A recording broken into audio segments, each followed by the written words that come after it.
little bit. So that second day, one of the reasons I chose the Sarah was because I wanted you to feel standing, and I really wanted you to know that I'm hearing your goal. And the Sarah was beneficial because even though you were standing and it had your legs dependent, you didn't have to worry. You still were able to do a lot with your trunk. So talk about kind of some of the other pieces of equipment that we introduced you to along the way. Well, being in the Sarah, we used hand equipment where I would have to let go of the Sarah and raise my arms up and use that. Then we used the bench and chairs and exercise balls and while you were in the Sarah. While I was in the Sarah. And I had to learn how to balance imagery-wise on my upper body, being able to balance being on an exercise ball 100% of the time. And so I realized I had a lot of work to do. And the different equipment that I progressed through, I felt I was going at a good pace. One of the things we really liked about the Sarah was being able to integrate interval training, so circuits. You really seem to enjoy those, that little bit of challenge of doing something hard for 30 seconds and then relaxing or bringing down the intensity and then going back at it, because you had great aerobic capacity prior to your injury. You were doing yoga, you were biking, you were really, really fit. So I saw you really engage, especially as we got in the interval training. I really liked seeing that. The equipment helps me progress while making me feel safe to do it. And it may be just small incremental steps to start with that it may take months to get to a certain point, then we can graduate to another step and another piece of equipment is available where I didn't have. Yeah, and I would say as a physical therapist, again, you had some pieces of your medical history that were normally we don't have to worry about. So this osteoporosis and to push you too far was really something I was extremely concerned about. So I loved being able to do those little increments, and we could try something and really just tweak it. And I did too, because I do not want to give up on my goal, because I want to walk. Even if it's with crutches or a walker, I want to be able to walk on my own. And to get there, I'm not going to give up. Because we're doing a lot of walking, a lot of stepping. Remember when we started, what pieces of equipment did we use when we started our walking training? Where did we start? We started out with parallel bars, and all we had for helping me stand was knee immobilizers that were really old and really deteriorating. But hey, we had the overhead lift. We had the overhead lift, and it was just enough to get me up and walking and visualizing the mechanics of walking again. The friction reducers were such a big help because I can't bend my feet or my ankles to jettison myself forward. It's all in my hip. And so you don't realize the friction on the bottom of your shoes that keep you from walking if you can't raise your legs. And the friction reducer took all that dynamics out. And that was a big help to help me get my mind retrained on how to walk. And you also used it allowed you to get more repetitions in because you weren't so tired dragging that foot against friction. Correct. What are some other ways that you've used friction reducers? How else have we used We've used friction reducers in my bed because there are certain exercises, stretches in my bed that I do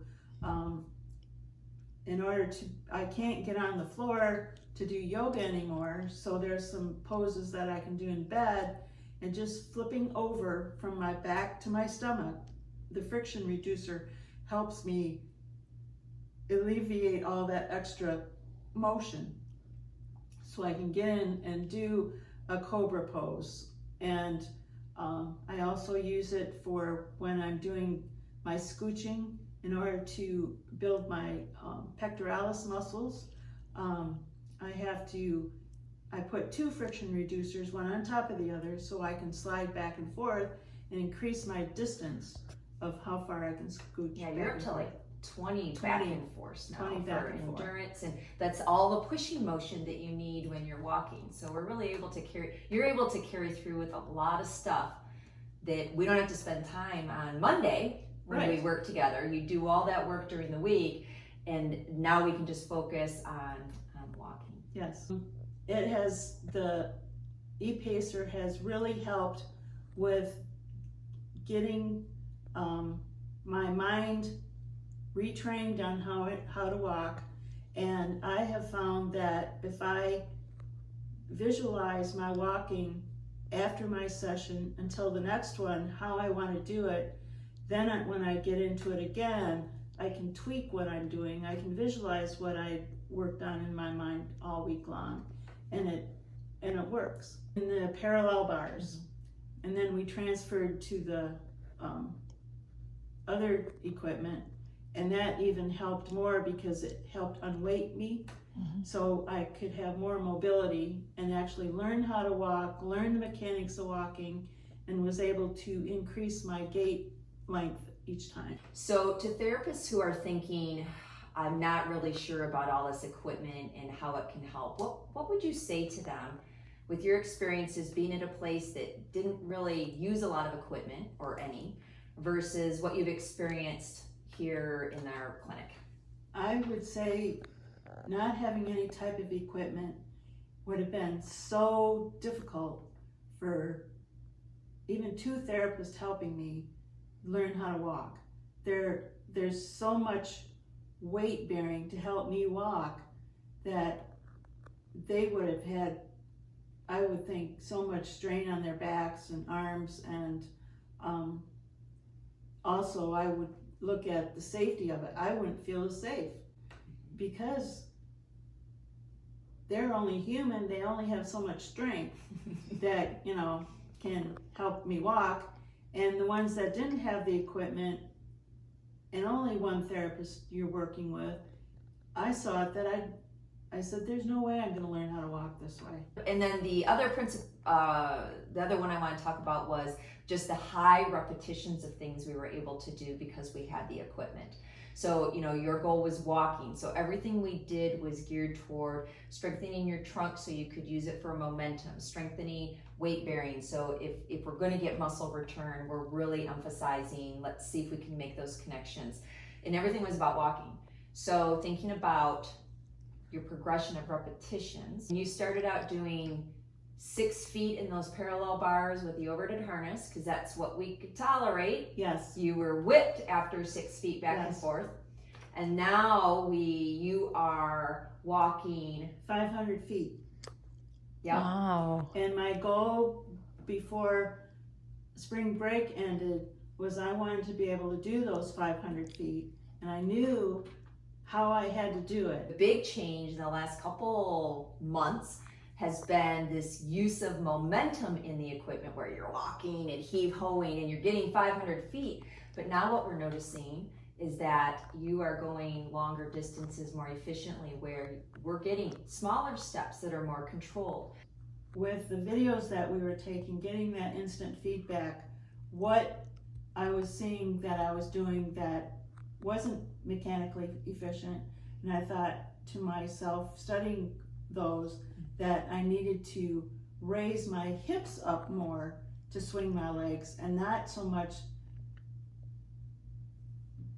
bending side to side for the momentum.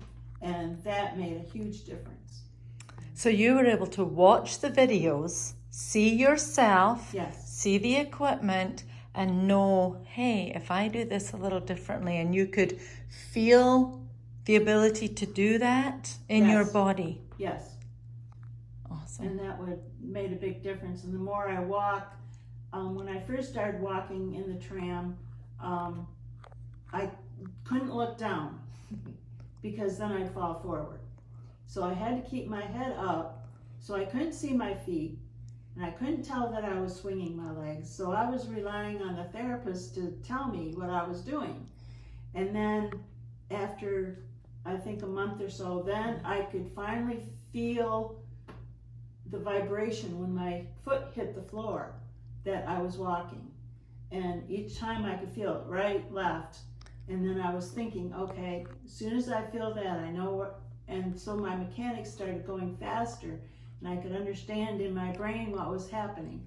So was that new feeling that you didn't have before, or just an awareness of something? It was an awareness, because I could feel the vibration up here, but I couldn't actually tell that my legs were moving. And that, I never had that awareness before. So you learned to feel in the intact parts of your body you still had the transfer Yes. of force. Yeah. Awesome. It's like kind of feeling an earthquake is what I was feeling. So I can't feel it down here, but the vibration generated up to here.